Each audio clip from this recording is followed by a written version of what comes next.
Bumabaliktad na ang mundong ginagalawan ng mga Guerrero at Montenegro. Nasa panig na nila tanggol ang pamilyang Mondragon, lalo na itong si Brando, maliban lang kay Divina at sa mapagpanggap na Rocky Boy. Samantala, hindi mapapalagpas si Brando ang ginawa ni Jackie dito kay Divina at dahil sa kanyang galit nararamdaman, gusto na niyang ilaglag itong si Roberto sa mga Montenegro. Ngunit parang walang tiwala itong si Divina kay Brando dahil pinigilan niya ito. Tuwira naman ni Divina, hindi umano nila kaya ang pwersa ng mga Guerrero, lalo na't makapangyarihan ang mga ito sa ngayon. Dahil sa mga ebidensyang hawak ni Brando laban sa mga Guerrero, buo na ang kanyang pasya na ilaglag itong si Roberto at si Tanggol Amono ang kanyang gustong makita upang siya ay tulungan.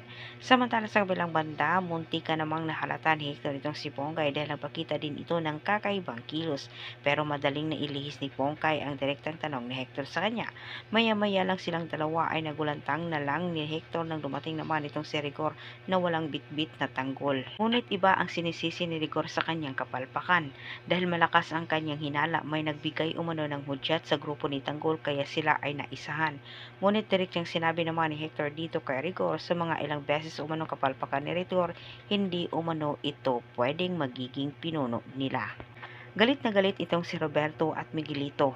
Masamang ibinalita ni Hector sa kanila na walang nabitbit umano itong si Rigor na tanggol. Nalagasan sila tanggol habang sila ay patakas, hindi na umabot itong si Julio sa pagdadalhan nila ni tanggol at ito ay namamaalam na.